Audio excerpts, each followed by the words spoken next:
সুপ্রিয় সপ্তম শ্রেণীর শিক্ষার্থীবৃন্দ, আসসালামু আলাইকুম।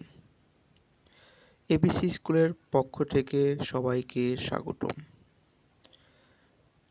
আজকের এই ক্লাসে আমি সপ্তম শ্রেণীর English for today unit 4 lesson 6 নিয়ে আলোচনা করব। Lesson 6, morality shop. Morality shop অর্থ হলো নৈতিক দোকান। মরালিটি শপ কি? এটি বোঝার জন্য আমাদের এই প্যাসেজটি ভালোভাবে অর্থসহ পড়তে হবে। তো আমি এই প্যাসেজটি অর্থসহ আপনাদেরকে পড়িয়ে দেব। আশা করি মরালিটি শপ কি বুঝতে পারবেন। এখন আমরা এখানে মূল ওয়ার্ডগুলো এক নজরে দেখে নেব। Price tag. প্রাইস ট্যাগ মানে ছিল মূল্য তালিকা। কনসাইজ। কনসাইন্স মানে হচ্ছিল বিবেক। প্রিক্ট মানে হচ্ছিল অনুপ্রাণিত করা। এখন অ্যাক্টিভিটি এ এর প্যাসেজটি নিয়ে বাংলা অর্থ সহ আমি আলোচনা করব। Read the conversation to know about the morality shop. কনভারসেশনটি পড়ো এবং মরালিটি শপ সম্পর্কে জানো। Then answer the following question. তারপর নিচের কোশ্চেনগুলো অ্যান্সার করো বা উত্তর দাও। তো আমরা প্রথমে এই প্যাসেজটি পড়ব, তারপর নিচের যে কোশ্চেনগুলো আছে সেই কোশ্চেনগুলো নিয়ে অ্যানালাইজ করব। Shahanara. Today I am going to tell you about a new kind of shop where there will be no shopkeeper.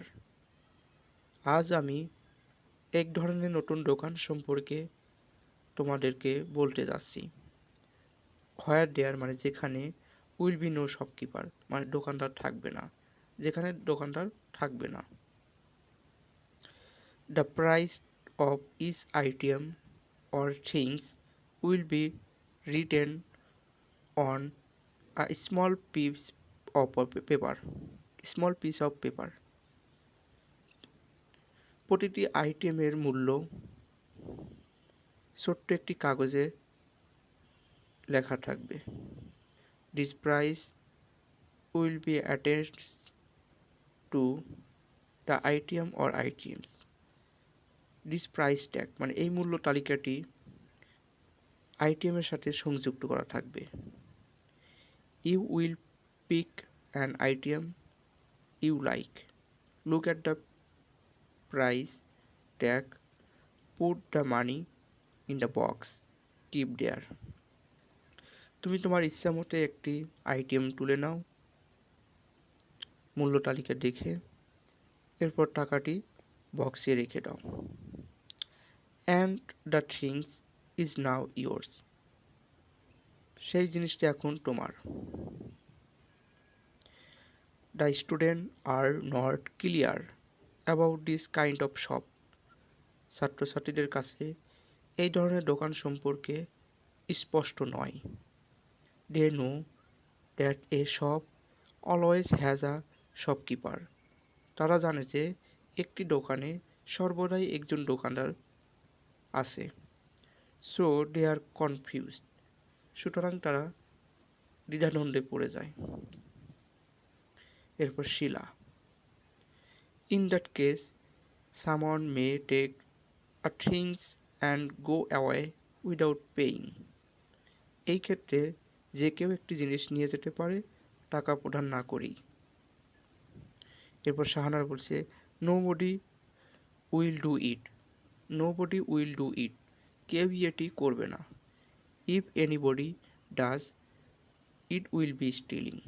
যদি কেউ এটি করে তবে এটি হবে চুরি করা। এরপর রাতুল বলতেছে who will see them stealing. সেগুলো চুরি করা কে দেখবে? এরপর শাহানার বলছে conscience, Vivek. Do you know what conscience is? তোমরা কি জানো বিবেক কি? ওকে, ঠিক আছে। There is something in your mind called conscience. এটি একটি কিছু একটা যা তোমার মনের মধ্যে থাকে, এটাকে বলা হয় বিবেক। It tells you whether your action or right or wrong. তোমাকে বলবে যে তুমি যে কাজটি করতেছো এটা ভুল না রাইট বা ঠিক। Is stealing a right things or wrong things? চুরি করা এটা ভালো জিনিস না খারাপ জিনিস? এরপর স্টুডেন্টরা বলছে রং থিংস, খারাপ খারাপ বিষয় বা খারাপ কিছু। Shahanara, then your conscience will tell you, তখনই তোমার বিবেক তোমাকে এটি বলবে this is a wrong things, এটি একটি ভুল। You must not do it, তোমাকে অবশ্যই এটি করা যাক, তুমি করতে পারবে না। If you still or do a bad things, যদি তুমি চুরি করো বা এটি করো অথবা ব্যাড থিংস মানে যদি তুমি চুরি করো, তাহলে you concise will prick you and trouble you, তোমার বিবেক তোমাকে কষ্ট দিবে বা অনুশোচনা করাবে। And you will never have your peace of mind, এবং তুমি তোমার মনে কখনো প্রশান্তি পাবে না। So to be a good and happy person, তাই তুমি একজন ভালো ব্যক্তি অথবা সুখী ব্যক্তি হতে চাইলে you should have a clear concise, তোমার বিবেককে স্পষ্ট রাখতে হবে। তো এই প্যাজেসের বাংলা অর্থ সহ আশা করি বুঝতে পারছেন। এখন আমরা নিচের কোশ্চেনগুলো নিয়ে আলোচনা করব। এখানে বলা হয়েছে tick the best answer to the following multiple choice question. এখানে 3টা এমসিকিউ দেওয়া আছে, এমসিকিউগুলোর সমাধান করতে বলা হয়েছে। প্রথমে বলা হয়েছে 1 নম্বরে, the student are confused, the underline word means day. Underline করা যে শব্দটা আছে কনফিউজ, এই কনফিউজ দ্বারা কী বোঝানো হয়েছে? এখানে প্রথমে 1 নম্বর বলছে যে ক্যান থিঙ্ক ক্লিয়ারলি, কোনো কিছু স্পষ্টভাবে বোঝা। ক্যান নট আন্ডারস্ট্যান্ড, কোনো কিছু বুঝতে না পারা। আর অ্যানেবল টু স্পিক, কথা বলতে অক্ষম হওয়া। তো যখন আমরা কোনো কিছু বিষয় নিয়ে ভালোভাবে বুঝতে না পারি, তখন সেই বিষয় নিয়ে কনফিউজ থাকি। সুতরাং এখানে সঠিক অ্যান্সারটি হবে B number, can not understand. এরপর 2 number, when you buy a things from a morality shop, যখন তুমি মরালিটি শপ থেকে একটি জিনিস কিনবে, you pay the money to the office, টাকাটা কি অফিসে প্রদান করবে, না পে দ্য মানি লেটার, টাকাটি পরে প্রদান করবে, না keep the money in the shop, টাকাটি দোকানে রেখে আসবে। তো আমরা প্যাজেসে দেখতে পাচ্ছি যে মরালিটি শপে যদি তুমি কোনো একটা বিষয় কিনতে চাও বা কেনো, তাহলে সেই ক্ষেত্রে টাকাটা দোকানে রেখে আসতে হয়। তো সি নাম্বার হলো সঠিক অ্যান্সার, রাইট অ্যান্সার। এরপর 3 number, a person will A clear conscience, একজন ব্যক্তির একটি স্পষ্ট বিবেক থাকলে সে কী করতে পারবে? Usually does the wrong thing, সর্বদা সে খারাপ কিছু করবে। অলওয়েজ গেটস কনফিউজ, সর্বদা সে দ্বিধাদ্বন্দ্ব থাকবে। না always does the right things, সর্বদা সে ভালো কিছু করবে।